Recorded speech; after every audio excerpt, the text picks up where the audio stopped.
अवगत है।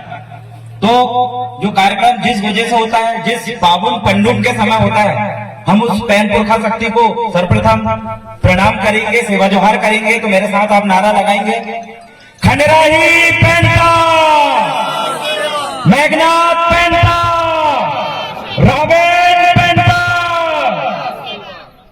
दादा मनमोहन साहब भट्टी अमर रहे, दादा मनमोहन साहब भट्टी अमर रहे, दादा हीरा सिंह मरकाम अमर रहे। बहुत बहुत धन्यवाद। मंचासीन सभी बुद्धिजीवी, सभी वरिष्ठ गुणवाना के कार्यकर्ता, पदाधिकारी, राजनीतिक संगठन, सामाजिक संगठन, छात्र संगठन के सभी उपस्थित हैं और दूर दराज से आए गांव से मेरे युवा साथी जो रोड में बैठे हुए हैं, मातृशक्ति, युवा शक्ति और नन्हे मुन्ने बच्चे, आप सभी लोगों को देव रावण बलावी की ओर से सेवा सेवा सेवा जोहार आप स्वीकार करें। जैसे कि अभी मंच संचालक महोदय ने बताया कि एसटी एससी ओबीसी जो अलग किया गया है धर्म कोड के संबंध में और एट्रोसिटी एक्ट के बारे में कुछ बात सुनिए। अभी हम लोग छिंदवाड़ा से जस्ट यहाँ आ रहे थे, भाई शिवरावल वही एक फोन में बात कर रहे थे और उस फोन में यह बात कर रहे थे कि एक ऐसे समुदाय का व्यक्ति के साथ एक व्यक्ति ने मार पिटाई किया था। तो शिवरावल भाई उसको समझा रहे थे कि भैया सुनो, तुम्हारे साथ उसने मार कुटाई किया है ना, अपन एसटी एससी वाले हैं, तो भारतीय संविधान अनुसूचित जाति अनुसूचित जनजाति अत्याचार अधिनियम 1989 में ये साफ एट्रोसिटी एक्ट में कहा गया है कि कोई भी एसटी और एससी के लोगों को जाति सूचक गाली देता है या रोड में उसका सम्मान छीनता है या उसके खेत में जबरन कब्जा करता है या उसके घर के सामने द्वेष भावना से कचरा फेंकता है या उसको चुनाव लड़ने में दिक्कत करता है, वोट नहीं डालने देता है, मातृशक्तियों पे हाथ उठाता है, जाति सूचक गाली देता है, ऐसे पूरे 15 से 20 कारण है जिन कारणों के अगर आप शिकार होते हो तो अन्याय अत्याचार के खिलाफ एट्रोसिटी एक्ट आप लगवा सकते हैं। तो वही बात भाई समझा रहा था और उन्होंने बताया क्या हुआ लास्ट में।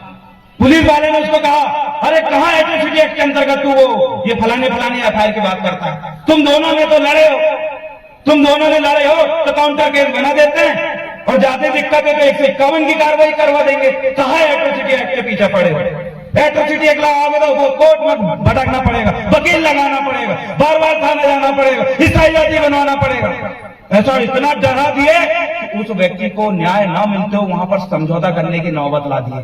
ये कारण होता है। सूर्यमान भाई बोल रहे थे समझौता नहीं करना है, हमें न्याय चाहिए, समझौता नहीं करना, हमें न्याय चाहिए, लेकिन किसी कारणवश गवाह को प्रभावित किया जाता है, गवाह को धमकाया जाता है, थानेदार के माध्यम से पीड़ित व्यक्ति को दबाया जाता है और जो सामने वाला विपक्षी जो एसटी एससी के लोगों के ऊपर हाथ उठाता है वो भी बोलता है कि तुम तक ये कर डालूंगा। लेकिन फिर भी हम बार बार उनको कहते हैं कि अगर एट्रोसिटी एक्ट के अगर आप शिकार होते हो तो उस कंडीशन में अपने आप को अकेला मत समझो, पूरा युवा टीम आपके साथ है। अरे जो चाहे वो करेंगे हम। अगर हम अपने लोगों के लिए सर कटा सकते हो तो हम दूसरे का सर काट भी सकते हैं, ये भी बात हम जानते हैं।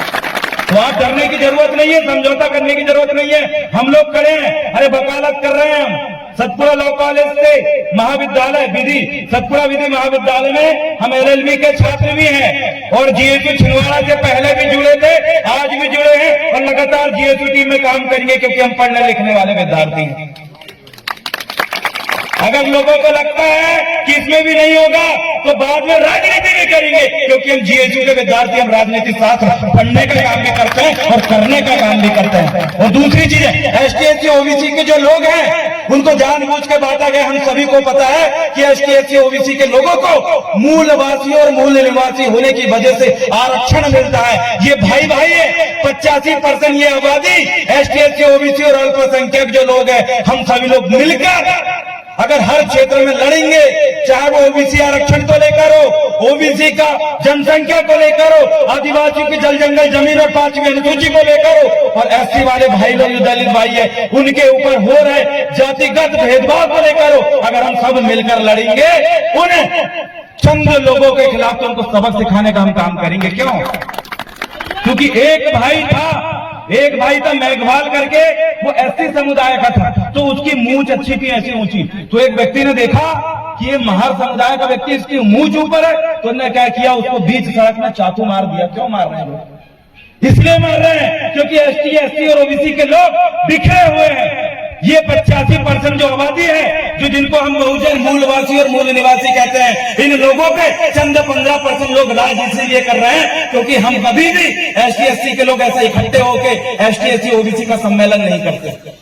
आगामी समय में अगर जरूरत पड़े तो हम करेंगे और लगातार करेंगे। जितने भी एसटी, एससी, ओबीसी के संगठन उनके साथ मिलकर हम अन्याय के खिलाफ न्याय की लड़ेंगे। और अगली बात उन्होंने कहा कि धर्म कॉलम को लेकर क्या, धर्म कॉलम जो है, हम बोलते हैं गौंडी संस्कृति, गौंडी धर्म, कोई बोलता है सरना धर्म। तो मैं आपको बता दूं, दिल्ली गया था मैं जंतर मंतर में आंदोलन करने के लिए। आंदोलन इसलिए कर रहा था कि जब आदिवासियों को कोई ईसाई बना देता है, कोई मुस्लिम बना देता है, तो कोई हिंदू बना देता है। अरे आदिवासी खिलौना नहीं है जो जहां से उठाए यहां रख दिए, यहाँ से उठाए यहां रख दिए। कोई भी टीवी न्यूज में कोई भी एंकर कभी भी कुछ भी बोल देता है कि जंगली लोग है, ये आदिवासी लोग है। अरे आदिवासी का मतलब गरीब और भूखे नंगे लोग नहीं होता। आदिवासी का मतलब अशिक्षित गवाह लोग नहीं होता। अरे आदिवासी का मतलब होता है वो नस्ल जो मूल मालिक रह चुके हैं। यहाँ की जो धातु हुई, यहाँ कई प्रकार के हमारे पास जो धातु है, जैसे आपको एक जानकारी होगी कि 89 प्रकार की जो धातु है, चाहे लोहा हो, अपराध हो, हीरा हो, इन सब का मालिक आदिवासी है। यहाँ जो 52 गढ़ है, जो राज करने वाले गुणवाना के 57 परगना किला महल में राज करने वाले लोग आदिवासी है। ये गरीब नहीं है, ये अमीर थे, ये मालिक थे, ये विद्वान थे।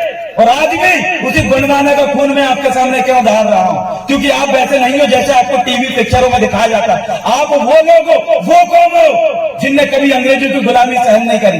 जिनने गुलामी सहन करी वो आदमी उनके कदम चिन्ह पे चलते हैं। हम लोगों ने कभी गुलामी सहन नहीं करी। इसलिए हम बार बार कहते हैं कि हम आदिवासी जो लोग हैं, अगर हमें जितने भी आदिवासी समुदाय, चाहे भील हो, कोरकू हो, प्रधान हो, गोंड हो, मवासी हो, और छत्तीसगढ़ में नागवंशी लोग जो आदिवासी हैं, उन सभी लोगों को मिलकर अगर हमें धर्म कोड की अगर बात आती है, तो वहां दिल्ली में 21 राज्य के आदिवासी एकत्रित हुए और उन्होंने ट्राइबल कॉलम को समर्थन दिया। उन्होंने कहा कि यूनाइटेड नेशन ऑर्गेनाइजेशन हम आदिवासियों को ट्राइबल नाम से पहचानते। किस नाम से? सियाने आपको भी याद करना पड़ेगा, ट्राइबल कॉलम। किस नाम से? ट्राइबल। किस नाम से बोल बताओ? ट्राइबल। जोर से बोल बताओ, रखना चाहिए मुंह पे, ताकि वो जनगणना करने वाले हैं बोले भाई तुम्हारे काले का हिंदू धर्म हो, मुसलमान हो, ईसाई हो, तुमको बोला नहीं। दिल्ली में आंदोलन करे ना 21 राज्य के आदिवासी ने, उनने बोले ट्राइबल। क्या बोले? ट्राइबल। क्या बोले? ट्राइबल कॉलम मिलेगा तो ट्राइबल कॉलम के अंतर्गत हम गोंडी संस्कृति को मानेंगे। ट्राइबल कॉलम मिलेगा तो झारखंड के जो आदिवासी है वो सरना धर्म को मानेंगे। अरे ट्राइबल कॉलम मिलेगा तो मुंजा समुदाय के लोग हैं, जो भीली संस्कृति के लोग हैं, वो भीली संस्कृति को मानेंगे। मतलब एक ही कॉलम और अपनी अपनी संस्कृति को हम मानने का काम करेंगे। मतलब कल भी हम गोंडी संस्कृति को मानते थे, आज भी गोंडी संस्कृति को मानते और आने वाले समय में भी गोंडी संस्कृति को मानेंगे।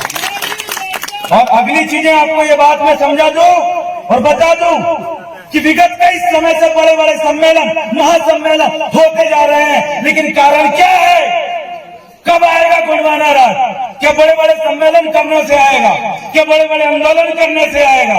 अरे गुणवाना राज कैसे आएगा? और गुणवाना राज किसे कहते हैं आप ये समझिए। एक विधायक बनाने से, एक सांसद बनाने से और मुख्यमंत्री बनाने से भी गुणवाना राज नहीं आएगा। क्यों? क्योंकि गुणवाना राज का असली मतलब होता है आपके घर का व्यक्ति, आपका घर का वो लड़का, वो भी कलेक्टर बने, वो भी बड़ा से बड़ा व्यापारी बने, वो भी सॉफ्टवेयर इंजीनियर बने, वो भी टीवी न्यूज एंकर बने और वो भी बड़ा से बड़ा नेता बने। अगर हर घर का हर आदिवासी अपने बच्चे को मजदूरी करना पड़े, 2 रोटी कम खाना पड़े या एक टाइम भूखे सोना पड़े, अगर हर आदिवासी का बच्चा अपने अपने घर में अगर पीएचडी कर लिया, डॉक्टर की डिग्री हासिल कर लिया, अगर हर बच्चा नौकरी में बड़े बड़े फर्स्ट रैंक की जॉब करने लगा, उस दिन हमें लगेगा कि गुणवाना राज आएगा। उदाहरण के तौर पे मोनिका भट्टी दीदी विधायक बन जाए, छिंदवाड़ा में कोई हमारा आदिवासी सांसद बन जाए, या फिर और कोई व्यक्ति विधायक बन जाए, अगर ये कौम, ये आदिवासी कौम अगर वो वैसे ही अनपढ़ रहेगी, वैसे ही दारू पिएगी, क्या लगता विकास होगा? अरे विधायक भी बना दे हम, अगर आप लोग नशे करते रहोगे, अगर आप अपने बच्चों को नहीं पढ़ाओगे, आप लोग अगर शिक्षित नहीं रहोगे, अगर आपके हक और अधिकारों का उल्लंघन होता रहेगा, आपकी 5वीं अनुसूची को आप नहीं समझोगे तो कितने विधायक कुछ नहीं होगा। सर्वप्रथम आपको जागना पड़ेगा, आपको पढ़ना पड़ेगा, आपके बच्चों को पढ़ाना पड़ेगा और अन्य अत्याचार के खिलाफ रोड में खड़े होना पड़ेगा, तब गणमाना आ जाएगा। हर समाज ही जागेगा। कभी देखा आपने जन समुदाय के लोगों को आंदोलन करते हुए? कभी आपने देखा कि हर हफ्ते हर महीने मुस्लिम समुदाय के लोग आंदोलन कर रहे हैं? कभी आपने देखा साउथ समुदाय के लोग आंदोलन कर रहे हैं? कभी आपने देखा कि कोई अग्रवाल व्यक्ति आंदोलन कर रहा है, बनिया लोग आंदोलन कर रहे हैं? कभी नहीं करते। जो समाज संगठित है उसको आंदोलन करने की जरूरत नहीं पड़ती। और हाँ, जिस दिन उसने आंदोलन कर दी पूरी सरकार को झुका देती, ऐसा हमको बनना है, ऐसा हमको बनना है कि आगामी समय में अगर हमारा एक आंदोलन हो तो कई विधायक इस्तीफा दें। ऐसा मजबूत समाज बनना है। जिस दिन ऐसा मजबूत समाज बन गया उस दिन कई विधायक हम बना देंगे, कई सांसद हम बना देंगे, कई लोगों को कलेक्टर बना देंगे, कई लोगों को एसपी बना देंगे। क्यों? क्योंकि जिसकी समाज मजबूत है उसके समाज के लोग अपने बच्चों को विदेश में पढ़वाते हैं। अभी संजय उइके जी आए हमारे साथ, हमारे जिला कैरियर काउंसलिंग प्रकोष्ठ के जिला अध्यक्ष महोदय। एक बच्ची आदिवासी समुदाय की जिसका नाम है पूजा दुर्वे नर्सिंग कर रही है भोपाल से। उसका लास्ट ईयर है, अगर वो कंप्लीट हो जाएगा बकायदा अच्छी से अच्छी डॉक्टर बन के निकलेगी। लेकिन उस लड़की को लग रहा 70,000 रुपये, उसके घर में पैसा ही नहीं है। कोई नेता मदद नहीं किया, कोई संगठन मदद नहीं किया। बड़ी मुश्किल से जीएचओ और तमाम लोगों की वजह से पैसे इकट्ठा करे, लेकिन अभी भी 30,000 की जरूरत है। वैसी बच्ची को मदद करेंगे ना, वैसे कई बच्चे को आप मदद करोगे तब जाके वो आपकी वजह से वो डॉक्टर बनेंगे, वो इंजीनियर बनेंगे, वो कलेक्टर बनेंगे, तब जाके समाज की बात करेंगे। अगर उन बच्चों को मदद नहीं कर पाओगे तो कितनी कुछ कर लो, कुछ नहीं होने वाला। तो मैं निवेदन करता हूँ, रिक्वेस्ट करता हूँ कि ऐसे बच्चे पूजा दुर्वे जैसी है बच्चियां जो पैसे के लिए, जिनकी स्कूल की फीस, कॉलेज की फीस भरने के लिए जिनके पास पैसे नहीं है, जो अधिकारी कर्मचारी बड़े बड़े रैंक में, वैसी बच्ची की मदद करें। अरे आप मदद करोगे तभी वो समाज के लिए दरिया दिली बताएगी। अगर आप मदद नहीं करोगे कल उसको लगेगा कि भैया मेरी समाज ने मेरी मदद नहीं करी, मेरी पढ़ाई छूट गई, मेरे घर वाले के पास पैसा नहीं था, मम्मी पापा नहीं है, मामा जी के पास पैसा नहीं है। जैसे कई बच्चे नादान घूम रहे हैं। मैं आपको बता देना चाहता हूँ, सबसे बड़ी चीज है एजुकेशन। आज मैं यहाँ पर धार रहा हूँ, उसका सबसे बड़ा चीज है एजुकेशन। अगर हमसे कोई भी सवाल करते हैं उसका जवाब हम बेहतर जवाब देते हैं। क्या? इसका मतलब है एजुकेशन। अगर आप भी चाहते हैं आपका बच्चा पढ़े, जो सियाने यहाँ पर बैठे हैं, आज आप फला फैल शक्ति की कसम खा के जाओ कि भले भूखे रहना पड़े, मजदूरी करना पड़े, अरे खंडी खोदना पड़े, खेती करना पड़े या बड़ा से बड़ा धंधा व्यापार करना पड़े, लेकिन आप अपने बच्चों को जरूर पढ़ाओगे। बच्चा अगर पढ़ता नहीं है, इधर किधर लापरवाह टाइप घूमता, दबाव डाल के पढ़ाओगे आप। अगर आपने जिस दिन अपने बच्चों को पढ़ा दिया, क्योंकि कहा गया, दादा मनमोहन साहब भट्टी जी कहते हैं कि शिक्षा वो शेरनी का दूध है। अरे जो बच्चा पिएगा वो धारेगा, वो धारेगा, वो धारेगा। दादा मनमोहन साहब भट्टी जी के सपनों को अगर आप साकार करना चाहते हो तो अपने बच्चे को पढ़ाओ। दादा मनमोहन साहब भट्टी जी के सपनों को अगर आप साकार करना चाहते हो तो अपने हक अधिकार के प्रति जागरूक हो। दादा मनमोहन साहब भट्टी जी के सपनों को अगर साकार करना चाहते हो तो समाज में एकता बनाओ। दादा मनमोहन साहब भट्टी जी के सपनों को साकार करना चाहते हो तो रीति रिवाज, धर्म, संस्कृति का पूरा ज्ञान लेकर घूमो। अगर आप दादा के सपनों को पूरा करना चाहते हो तो अपनी समाज से जब भी मिलो जय सेवा बोलो, घर में सतरंगी झंडा लगाओ, हर रविवार अपने पैन पुरखों के सामने सर झुकाओ। अपने भाई अगर कभी भी दिक्कत में हो, चाहे एसटी का हो, एससी का हो, ओबीसी का हो, उसकी मदद में खड़े हो।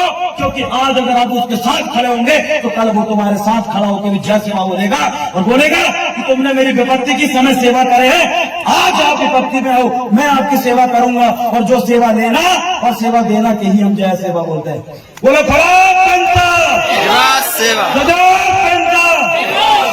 दादा हीरा सिंह मरकाम जी के बारे में आपको बता दूं, दादा हीरा सिंह मरकाम जी बेस्ट सिटीजन ऑफ इंडिया का अवार्ड मिला उनको, बेस्ट सिटीजन ऑफ इंडिया। जो पढ़े लिखे विद्यार्थी होंगे उनको पता होगा। दादा हीरा सिंह मरकाम जी ने LLB में गोल्ड मेडलिस्ट है। हम LLB का संविधान का सभी नहीं पढ़ पाते, लेकिन वो व्यक्ति में गोल्ड मेडलिस्ट है। ऐसे लोगों ने गुणमाना आंदोलन को चलाया है। दादा मोतीराम कंगाली जी, ताराम जी, दादा मनमोहन साहब भट्टी जी, ऐसे ऐसे लोगों ने इस गुणमाना आंदोलन को चलाया है और वो आंदोलन आज हमारे ऊपर दिया है, हमको जिम्मेदारी दी है। हम सब आज इस मंच के माध्यम से कसम खाते हैं कि समाज के लिए पढ़ेंगे, लड़ेंगे और जीतेंगे। और आज कार्यक्रम ऑर्गेनाइजर समिति को मैं बहुत बहुत धन्यवाद देता हूं। सुभाष कुमरे जी, प्रवेश बड़काड़े जी, नरेश उइके जी, महेश दुर्वे जी, राम भगत दुर्वे जी, मंगलू इरपाची जी, सुखमान दुर्वे जी और अपीर चंद दुर्वे जी, दिलेश दुर्वे जी, दिनेश यादव जी और जयवती दुर्वे जी और समस्त नीचे जो कार्यकर्ता है और मेरे गुणवान स्टूडेंट यूनियन में आए साथी शिवरावन भोई, संजय उइके और मैं बहुत ज्यादा धन्यवाद करना चाहता हूँ कामनी इरपाची दीदी का, जो छिंदवाड़ा के अंदर पूरी नारी शक्ति को मजबूत करने का काम कर रही है। कॉलेज के अंदर कोई भी अगर दिक्कत हो तो सर सबसे आगे शिवरावन भोई के साथ कामनी दीदी खड़ी होती है और जहां पर भी मातृ शक्तियों की गुणवाना की बात आती है तो पूरे कैडर देने के लिए, आंदोलन करने के लिए पूरे छिंदवाड़ा में गुणवान स्टूडेंट यूनियन के एकमात्र सेनी है कामनी इरपाची, जो खुल के संघर्ष करते आंदोलन करती है और दादा के सपनों को पूरा करने के लिए आगे बढ़ रही है। उसी के साथ तुलसी दुर्वे जी, भवानी भाई, शुभम उइके, राम भरोज भाई, जितेंद्र ककोड़िया, प्रदीप मस्कोले, संदीप युवनाती, राजेंद्र उइके, प्रेम कुमार मसराम, पवन कुमार प्रतेती, संजय भोई राजा, कामनी दीदी, गीता कुमरे, अंशलेश बरावी, आरती मसराम, महेश बड़कड़े, अजीत सलामे, ब्रजेश उइके, मंजीत दहरिया जी और स्पेशल थैंक हमारे क्रांतिकारी गुणवाना के गायक कलाकार लक्ष्मी शाह जी का भी बहुत बहुत धन्यवाद करता हूँ। सेवा सेवा सेवा जो हाँ अंत में हम कहेंगे